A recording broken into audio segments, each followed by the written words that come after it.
few days ago we were parked at the bottom of the Moselbrook, the new great big bridge that's just built, and right now Hoch Moselbrook, so the High Mosel Bridge. So we're just going across it now. We thought the views would be absolutely stunning, but they've obviously covered up the view so that you can't really see it very well. But this has been a massive feat of engineering and was only finished last year. November 5th. So it's been years and years in the making. We've visited over many years and just seen sort of bits of it just hanging in the air, but it's just incredibly high. 168 metres above the river. There you go. It's designed to speed up the road transport between Frankfurt and the Low Countries. There you go. So if you're in Brussels or you're in Amsterdam, or if you're in Germany heading back towards Belgium and France, you can make it in no trouble. So there you go. After all these years, we finally crossed the bridge. I'm a happy man. It doesn't take much really, does it? Amazing bridges, amazing tunnels. I love them. A nice bit of engineering. Well, that's what you gotta love about German roads on a Sunday morning. No lorries, no traffic, perfectly straight, and it's a pity that I'm only limited to 70 miles an hour. Oh, what a day. But at least it's cool, so the engine's breathing well. It's all going good. Okay, so I've got a question for you. What's the difference between this bit of road and the last piece of road? And the answer is that this is a Belgian road, because we've crossed the border and we're heading up. We may, if we get time, go to visit a couple of the Commonwealth War grave sites. That's our plan today, if we can. Just the smaller ones. Yeah, if it's quiet, then we'll go. Because it's Remembrance Sunday today, and it's something that we feel that we would like to do. So we've looked up. There's a few of the people who were buried in St Chad's Cemetery back in Saddleworth, and we'll see if we can go find them. Up to the first of the cemeteries that we want to visit today, if we can, to pay tribute to a young man called Fred Panton, and he is remembered in Saddleworth Cemetery, at St Chad's Cemetery, At home, where we live. Yeah. And we've spent a bit of time up in the cemetery during the summer, just having a look and trying to make sure that the remembrances are not forgotten.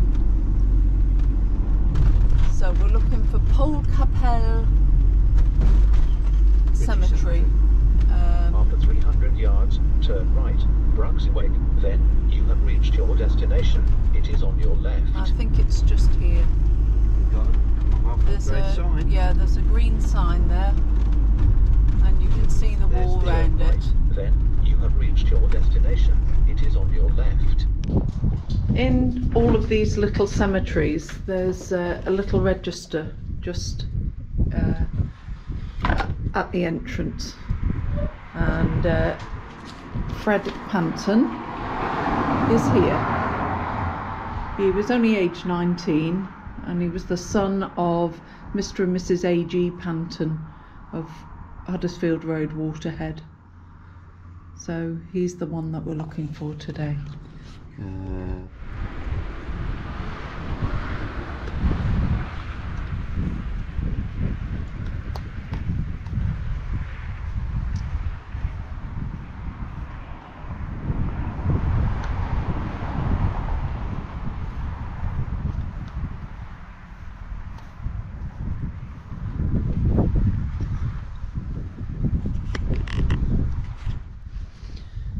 And here's the grave of Fred Pampton, age 19. That's just a kid really, isn't it? But laid here with all his comrades. There's just so many of them.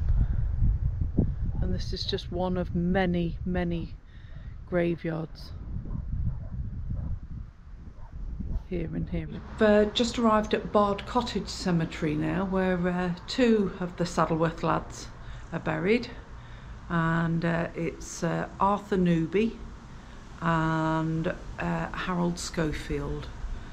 So we're just going to have a look in the cemetery register and find them and go and pay our respects.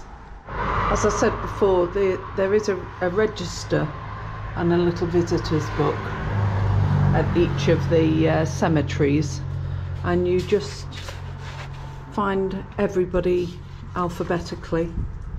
So we'll find Arthur Newby.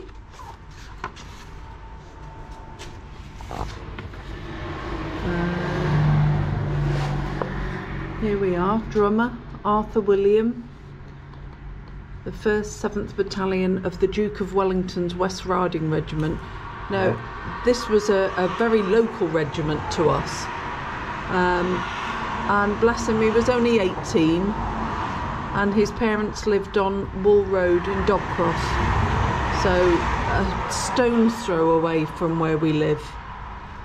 So we'll go and find him, and also Harold. Here we have the entry for Private Harold Schofield, also of the 1st 7th Battalion of the Duke of Wellington's.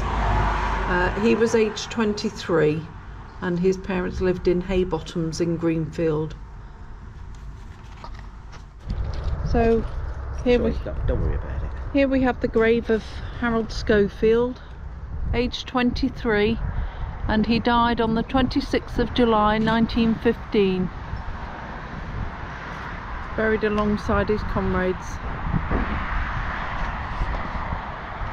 And this is the grave of Arthur Newby, who's only 18, and he's directly behind the other Saddleworth lad. So quite nice that they're both together in a way. This is Belgian Battery Corner Cemetery, and we're looking for a Lieutenant James Radcliffe.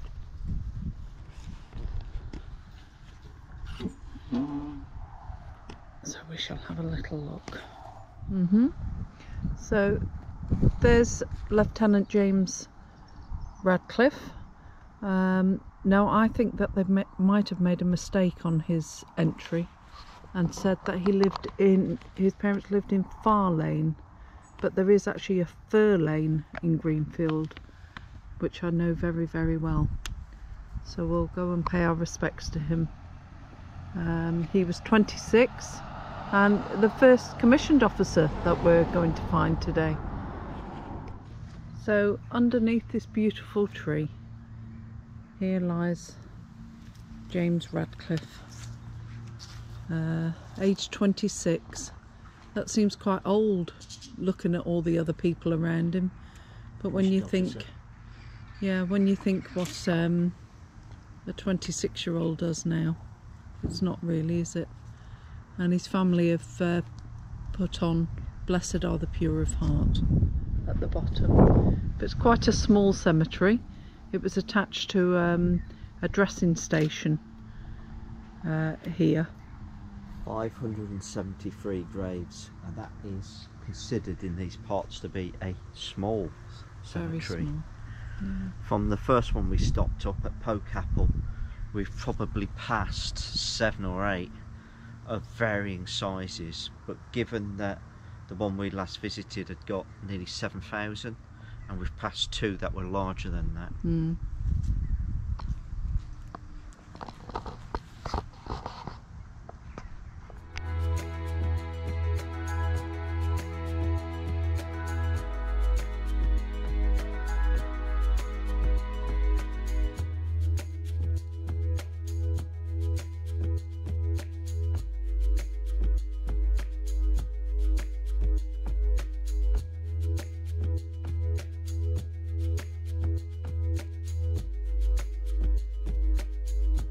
We're at a little cemetery called Klein Veerstraat, and this is the British cemetery, and just over the way there is the French cemetery. This countryside is absolutely dotted. Until you've been here, you just can't imagine how many people perished. God Zone, and just to the left of that farmhouse roof, The red one. the red roof, you can just make out the cross of Remembrance. So that's 3 cemeteries in this tiny little area. Anyway, we're here to find the grave of a chap called CWGC, and we'll just nip into the cemetery register and have a little look. So here's the entry for Private Baker. He was of the 59th Field Ambulance, Royal Army Medical Corps, and he died on the 22nd of October 1917. And here's CWGC. I wish I knew your name, mate. But what a peaceful spot. Just looking out on this beautiful countryside.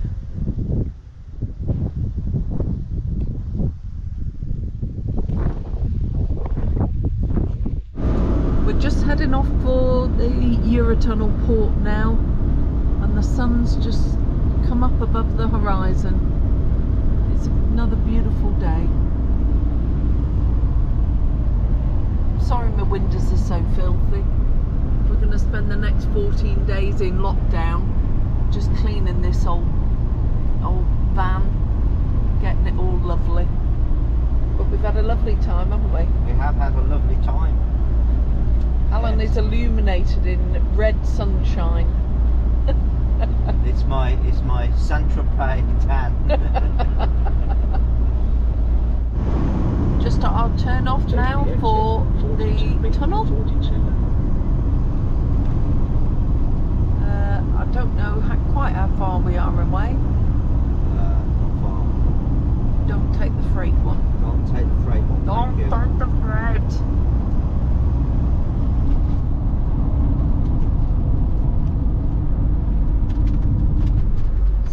Quite misty this morning, but the sun, as you can see, is really shining. Really break through. So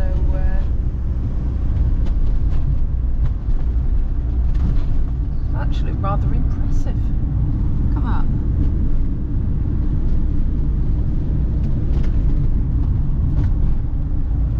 So just need to get all the paperwork sorted now.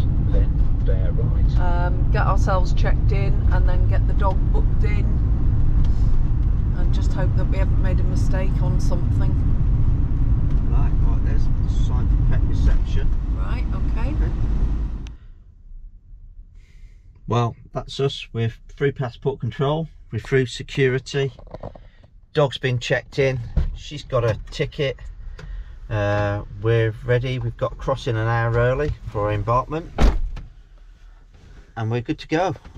Just got to find lane Z, and it's me au revoir français. Right, later. Bonjour. Right, well, here we are. We're on board the train. Ready to go? We got 331 miles to go. When we get back, might be a bit less. We should be home by 3:45. Sorry, I'm just gonna... Continuing homeward journey. The sat-nav has brought us on the second greatest city in the country, Birmingham. Well, I think Manchester's the first, but yeah, go on. And we are currently on the longest raised stretch of motorway in the United Kingdom, and it's held that title since the 1970s.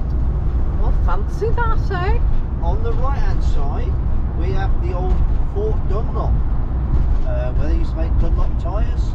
You used to have its own runway because the Castle Bromwich factory where they make Jaguars now used to make Spitfires and Lancaster bombers and stuff like that.